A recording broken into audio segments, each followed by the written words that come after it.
Good morning, listeners, and welcome back to the Internet Marketing and Business Solutions radio show with Ron Couming of both RCS Technology Solutions and RCS Online Solutions, where we help business owners and entrepreneurs achieve even greater success by attracting, converting, and retaining their ideal customers and clients using various proven Internet marketing methods and techniques. This process for this show is we break it up into three sections. The first two sections, we bring on subject matter experts to help you achieve even greater success by skipping some of the mistakes you might otherwise make without guidance of somebody who's already been there and done that. Our guests will give you actionable tips, also their phone number and website, so you can contact them later, maybe their email, not their phone number. But so you'll have plenty of access, and it's all totally free, this show. They don't get paid to come on the show. I don't get paid to be on the show. We are simply here to give back to the community. Oftentimes, we know that Facebook Live and other venues like this are a great way to reach your customers and clients or potential customers and clients and build a rapport with them, so going forward that they will do business with you opposed to your customers and clients.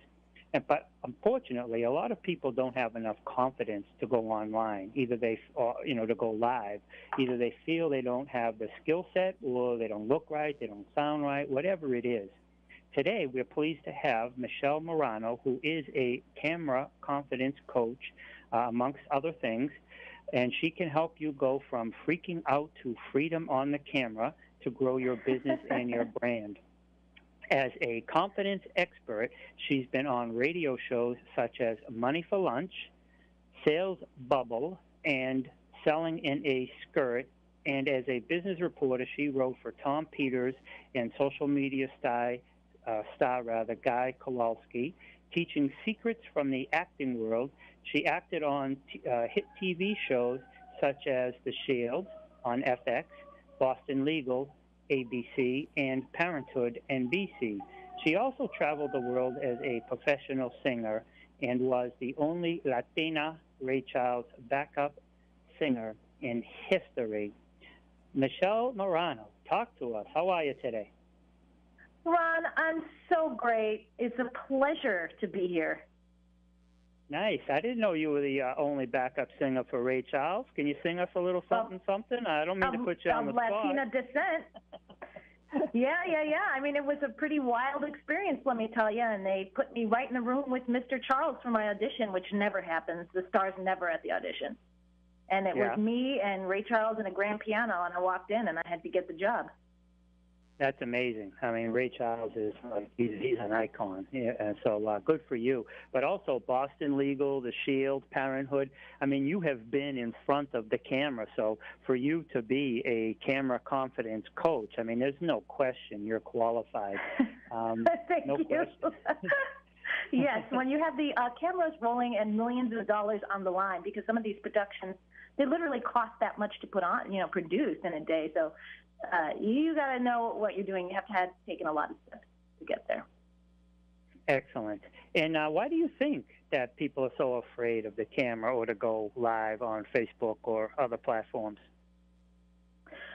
Well, it's interesting because, yes, fear of the camera is fear of judgment from other people. That's kind of it's a subconscious thing on some level, but it's pretty reasonable, right?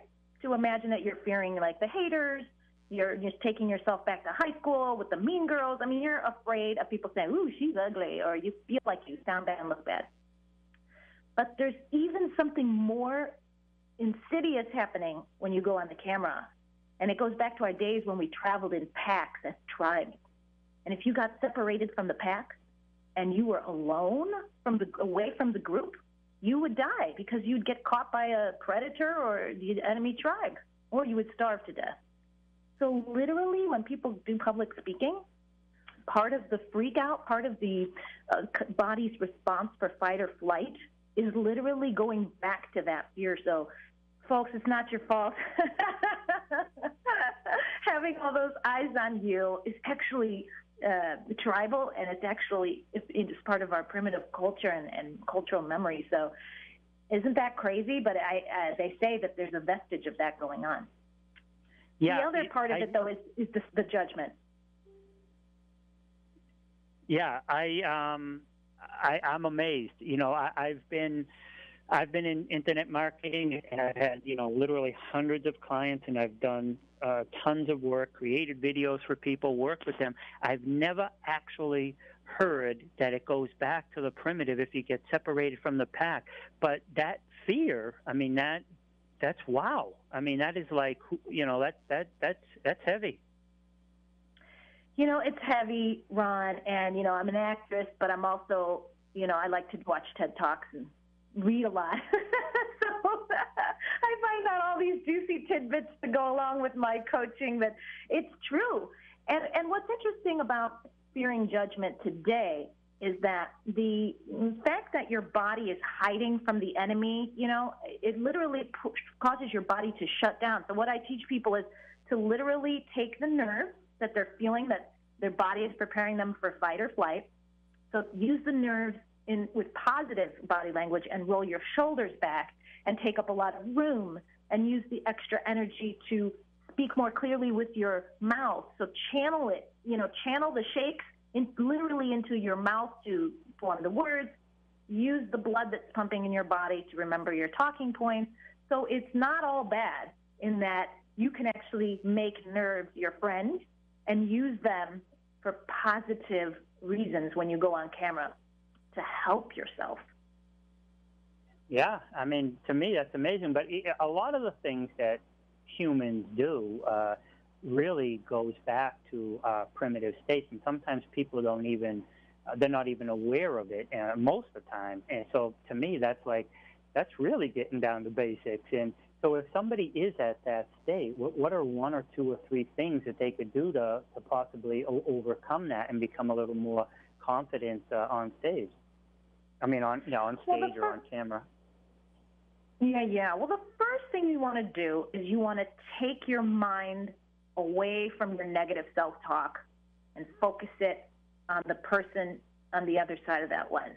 So there's a couple things you can do. The first is to say to your negative self-talk, if you hear any thoughts going through the head like, oh, I look terrible, or these glasses are horrible, or why am I doing this, all that kind of negative self-talk, you just put it in the back seat and you connect to the needs of the viewer on the other side of the lens. And you have to connect emotionally with that other person's needs in the here and now. So what you do is you imagine your client who needs this information desperately. You can imagine that they just called you desperate, or you can imagine a recent client who you helped with the same problem that you're going to talk about on the video.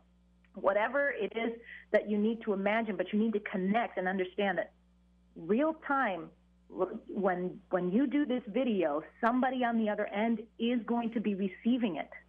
So you have to have a picture in your mind of that person, and that takes, if you focus on their pain or their problems that you're helping them with, it takes your focus off of yourself, and you're going to be much more able to speak because you're more concerned about them at that point than you are about yourself. I love it. I've been in Toastmasters. I don't know if you're familiar with that group. Yes, I love Toastmasters. Yep, and I'm a DTM, and I was a webmaster and public relations officer and all that stuff. But one of the main things, when they were teaching us back when I first started, to either overcome our fear of public speaking or to perfect it, was don't focus on you. Focus on delivering the content to your audience. When you prepare your speech, think about what it is you want your audience to take away from it. And by focusing on them, it takes the nervousness off us. So I totally love that. Yeah. And then a second thing you can do to just sort of look better and relate better to the viewer is to make sure that your eyes are connecting to the lens. So a lot of newbies, one of the biggest mistakes they'll make is, especially if they're looking at their image like in a selfie mode on their camera, they'll watch themselves instead of locating the lens, which on a smartphone is really tiny. So you've got to figure out where that lens is, especially if you can't see where it is, and connect your eyes to that. Because from the viewer's perspective, if you're watching your own image, there's no connection there. So you really have to connect your eyes to the lens just like you would in real life when you're having a real life conversation. So if you go around and start paying attention to how your body is, assume that same, sort of body language and feeling before you go on the camera so that you feel freer. But that's really important, is to connect the eyes to the lens. Yeah, so it's still possible that even if you're not physically in front of somebody, you can still make an emotional connection, right? Oh, you have to, because these days, so many people are popping on the camera that not only can you make an emotional connection, you have to make an emotional connection, because people take action most of the time. Taking an action is an emotionally based decision. Now, of course, some people will buy from you because they want like social proof, or they're very logical and they want to see the steps. But video, very specifically video marketing, we are so used to seeing so many videos that are entertainment driven or inspirational that what we expect, because we're basically, all of us video marketers are competing with everything else that's out there. We're competing with, Breaking Bad and Game of Thrones and Disney movies. So we have to make an emotional connection, or they're going to change the channel on us, or they're going to flip over to cat videos, or they're going to, leave us to go binge watch on Netflix. So you have to make an emotional connection. You have to tap into the needs and the emotions of the person on the other side of the lens in the here and now, while being fully free to express yourself. And if you don't know what emotion you want to inspire in the other person, you've got to figure that out. You've got to look deep into your business and say, what's the meaning behind everything that I do? Do I want these people to be joyful? Do I want them to be angry? And do I want them to be action takers now? Do I want them to be whatever? But you've got to know the emotion behind it that you want to sell. I love it. And that's in marketing. One of the things we tell people is make them laugh or make them cry. There was a time when maybe you didn't have to do that. Maybe you could just do like a really cool, demo of your product features, but that's not the way it works anymore. I mean, it's all about emotional selling at this point, especially if you're the expert going on the camera, because it's the human connection that people want. If you're selling a widget, it's different. But if you're selling a service-based, like a service, and you're the face of the brand, yeah, people are going to connect to you, and they need to connect to you to buy from you. Yep, absolutely. And that's one of the things I think people really have to get, is that if you're selling a service, whatever people, if it's hope, like if somebody's a business owner, an entrepreneur, and they're trying to attract new customers and clients, it's that hope that their business is going to grow. It's that fundamental reason, their why, that they got into business, and their hopes and their dreams. And, you have to tap in to the emotional aspect of it. And there is so much going on. We are vying, like you said, for all the other things going on online and in people's lives. You're vying for a piece of their attention. The average person gets, 150 or so emails every day. And, we're just inundated. So what makes you stand out? What makes somebody want to listen to you for more than 4 seconds? I agree with you. So I love the whole thought process. So how can somebody, if they can get through this, how can they possibly turn viewers into clients? Well, I like what you said about the fact that, there's so much competition. So the first thing you have to do is you really have to hook in the stranger. And you really start with short videos that are 2 minutes or less, maybe even like 30 seconds or 60 seconds. Because if it's a video, if it's live, it's different. You can go much longer. But let's say it's just like a short video, like an opt-in video. You really want it to be short, because the first thing that people say to themselves when they go to watch a video from a stranger is, how long is this video? And the second thing they ask is, what's in it for me? So you've got to give them a compelling reason to watch. Now, if it's Facebook Live, you can go 20 minutes, 30 minutes. Some people, I've seen them go 60 minutes. So hook them in with a compelling result, either like a title that's compelling, or right up at the top say, today I'm going to talk about how you turn your viewers into clients. So, I happen to know that's something a big problem that people have in my niche. So I'm going to say it right at the top. And there's all sorts of ways. You can use visual hooks. You can, instead of just being a talking head, you can not be there for the first few frames and then just pop your body on, or do something with your hands and make a heart. You know, anything that's visual also hooks people to watch because you look different than the other talking heads. So you can use the compelling result hook, you can use a visual hook, you can do something that taps into their pain point, you know, like start out with a question, not a crazy question, like a question, are you overwhelmed, completely overwhelmed with all the video marketing options out there? Let me tell you an easy way to solve that, or something like that. So you got to hook them. And then after you hook them with these sort of shorter format videos, then you have to connect. You really want to do that nurture series with whether it's a video series or a series of Facebook Lives where you really prove to this audience that you can be short, you can be concise, and you can create stuff that they want to know or feel or watch. So, everyone says empower, entertain, and educate, but it's absolutely true. You know, you empower people, you spur them to teach them how to take action themselves. You spur them to an action. If you're educating people, you give them the education and the tools to do it themselves, the knowledge, you know. And if you're entertaining people, that's how you become so likable, because now you're showing them the fun factor and they just want to watch just strictly to have a human connection. So, you know, there's those three things, and you want to do at least one of the three, sometimes a combination. So you want to hook them, you want to nurture and connect and show time and again how valuable your videos are, and then after you've done that, then you can basically do a call to action or sell, you know, throughout and mention your services throughout all these videos. But I tend to go the route of hook them in, nurture, and then sell at the end. How about you, Ron? Do you like to sell as you tell? Like, do you like to sprinkle in the sale, or do you like to just sort of nurture, and then go for the sale? Nurture, boom, hit them, right? No.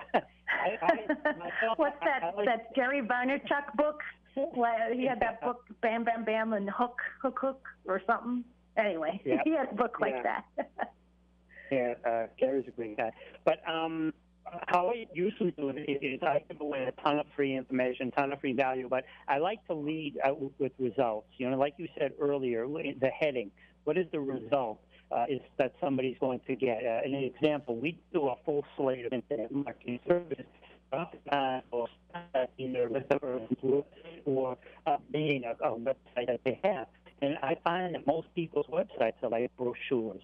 They simply tell people what they do. People don't care about that. What they care about is what you do for them.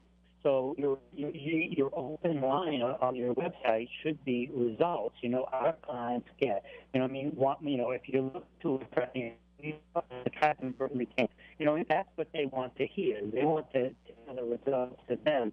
So yeah, I like to lead with results first, you know, what they're going to get out of it. And that is kind of like a book. And then we just give them free information. But then also during the course, we'll say things like, you know, our clients work with us, we do this for our clients that work with us. We make sure, like if I'm talking about online, on-page SEO or something, I says our clients who work with us, their title tags are always in line, or they're always set correctly. And one way you can ensure that your title tags are set correctly is, and then I tell them. So now they know that our customers and clients, so we do that for them. And know how to do the skill set. They're able to go out there and do it. If they don't have the skill set, they already realize that they need it, and then they realize that via what I told them, and then maybe some research on their own to, you know, validate what I said. But then I become the natural go-to person because I instilled it first. Absolutely, Ron. And I think another great thing, what you're saying is to put in the little stories how you are helping other people. That's a perfect way to sprinkle in the sell, because you're not selling and you're not really bragging either.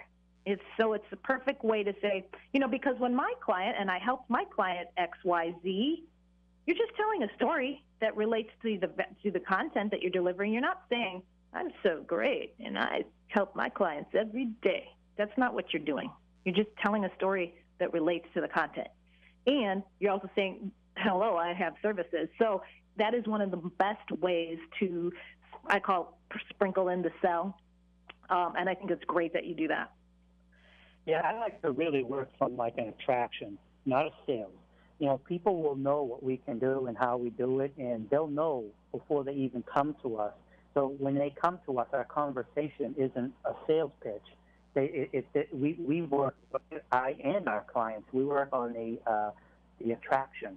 So by the time they get to us, they already know who we are and what we can do. And the question is not, what do you do and how do we do that? Because then you get into a sales pitch where you're explaining to them what they need. They've already done that, and they've already come to that conclusion. So when they come to us and our clients, it's an attraction. How can I work with you?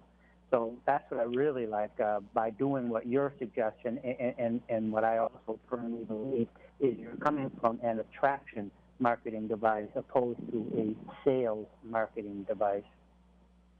Yes, and the other thing that I suggest when you're hooking them, after the hook and you're nurturing them and showing them how valuable you are by giving the free content, is to give a little challenge that will get them a quick result.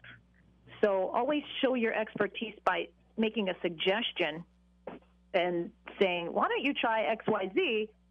For example, if I were to say, I would really like you to, right after this Facebook Live is over, to shoot a video and connect your eyes to the lens and really make a focused effort, and then let me know how it went. And that way they can say, hey, you know what, I tried that dip, and Michele, it really worked, and it was just one little switch that made such a huge difference to me. And so I think that if you give them really short little challenges that are easy to do, that show like, hey, this girl really knows what she's talking about, you're right. It makes it so much easier. Those phone calls, they're not really sales calls in the end. They're more like, okay, well, tell me about the program you've got. Exactly. I haven't been selling much lately, which is good. It makes a lot of work on the front end, but it makes the back end really a lot easier. Yeah, and the customers, they already know what they're getting, and to me, an informed customer is so much better. When you go in there and you're selling and convincing, I mean, all along the whole process, you're still, it'll be okay and all that. When you come from a attraction device, we have attraction marketing devices. That's why I say, but when you implement an attraction strategy, it's a totally different conversation, and the client interrelations is just so much better. We're down to like a couple of minutes, and I would love for you to give out your contact info, and just so the listeners know, if you're driving or you're unable to write this down, this episode, all episodes will be archived on my website, rcstechnologysolutions.com, as well as the radio station's website, WCAP 980 AM.com, within 48 hours or so. So, Michele, can you please give us your contact info, email, website address, if you have a free book for somebody or something? Yeah, absolutely. You can get my free on-camera confidence training, where you'll get a video about called On-Camera Freakouts. Also, easy steps to making great-looking videos with your smartphone, and also a video about how to hook into strangers with video. So that you can get at michelemoreno.co, and that's www.michelemoreno.co. So it's Michele with one L, Moreno.co. Nice. And excellent. So we're going to have to go right now, but maybe in a couple of months we can bring you back, because what you're talking about is